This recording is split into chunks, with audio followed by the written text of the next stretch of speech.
سومین ناو عظیم آمریکا در راه خلیج فارس، ناو USS جورج دبلیو بوش همین حالا در حال حرکت است. اما یک نکته عجیب وجود دارد. این ناو به جای عبور از مسیر همیشگی کل قاره آفریقا را دور زده است و چرا باید چنین مسیر طولانی و پرهزینه را انتخاب کند؟ چه اتفاقی افتاده که مسیر عادی دیگر امن نیست؟ سلاح لیزری پیشرفته‌ای که گفته می شود روی ناو نصب شده دقیقاً چه سطحی از قدرت را در اختیار این ناو قرار می دهد و این فناوری جدید برای چه نوع عملیات‌ها و سناریوهای رزمی طراحی شده است؟ سوال بعدی اینجاست ظرفیت حمل چند جنگنده مثل FA-18 سوپر هورنت را دارد و چند نفر خدمه در این ناو در حال خدمت هستند. دلیل نامگذاری ناو به نام جورج دبلیو بوش چیست؟ اما سوال مهمتر اینجاست این ناو دقیقاً به چه دلیل به خاورمیانه نزدیک می شود؟ نمایش قدرت است یا آماده سازی برای یک درگیری بزرگتر؟ و از همه جالبتر این ناو در مقایسه با غول‌هایی مثل USS آبراهام لینکلن یا نسل جدیدتر USS جرارد آلفورد دقیقاً چه جایگاهی دارد؟ در این ویدیو قرار است تمام اینها را با هم باز کنیم.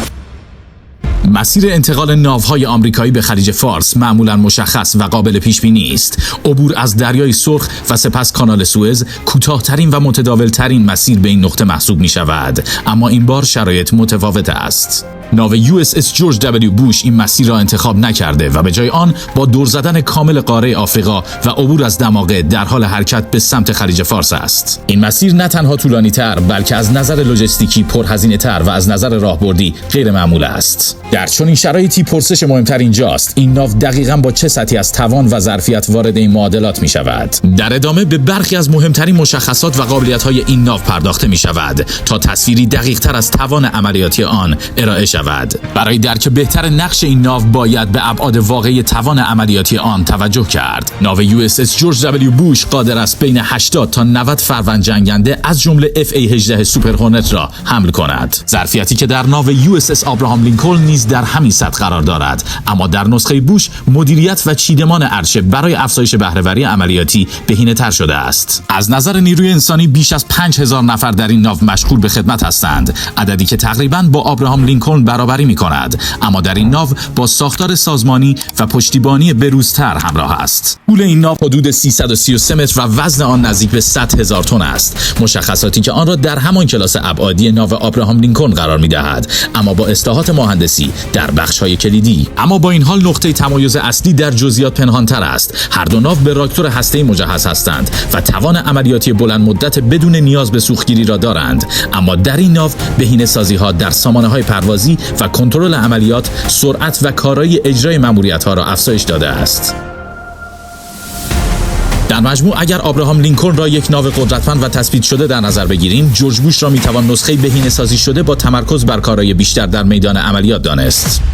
نامگذاری این ناو صرفاً یک انتخاب نمادین نیست، بلکه ریشه در تاریخ نظامی و سیاسی ایالات متحده دارد. USS جورج دبلیو بوش به افتخار جورج دبلیو بوش معروف به جورج بوش پدر نامگذاری شده است. 41مین رئیس جمهور آمریکا که پیش از ورود به سیاست به عنوان خلبان نیروی دریایی در جنگ جهانی دوم خدمت می‌کرد. او یکی از جوانترین خلبانان آن دوران بود و در جریان یک مأموریت رزمی هواپیمایش هدف قرار گرفت. پس از سقوط در دریا نجات پیدا کرد و به خدمت خود ادامه داد. مسیر حرفه‌ای او تنها به حوزه نظامی محدود نشد. ریاست CIA، معاونت ریاست جمهوری در دوره رونالد ریگان و در نهایت رسیدن به مقام ریاست جمهوری بخشی از کارنامه او را تشکیل می‌دهد.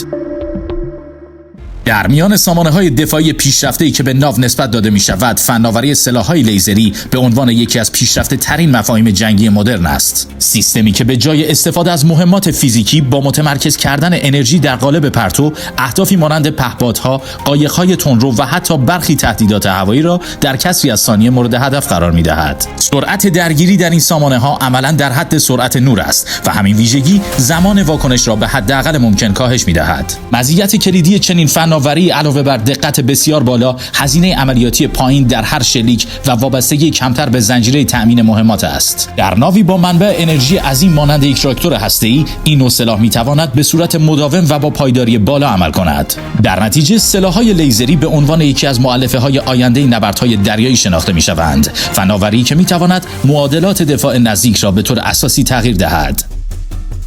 در ادامه این تحولات با ورود این ناو به منطقه، آرایش نیروهای دریایی ایالات متحده در خاورمیانه وارد مرحله جدیدی می شود. در صورت استقرار کامل، 3 ناو هواپیمابر شامل USS جورج دبلیو بوش، USS آبراهام لینکلن و USS جرارد آل فورد به طور همزمان در این منطقه حضور خواهند داشت. چون این تمرکزی از توان دریایی در سالهای اخیر کم سابقه ارزیابی می شود و به طور طبیعی این پرسش را مطرح می کند: در صورت حضور همزمان این ناوها چه سناریویی ممکن است در منطقه شکل بگیرد و این سطح از استقرار نظامی دقیقاً با چه اهدافی دنبال می شود؟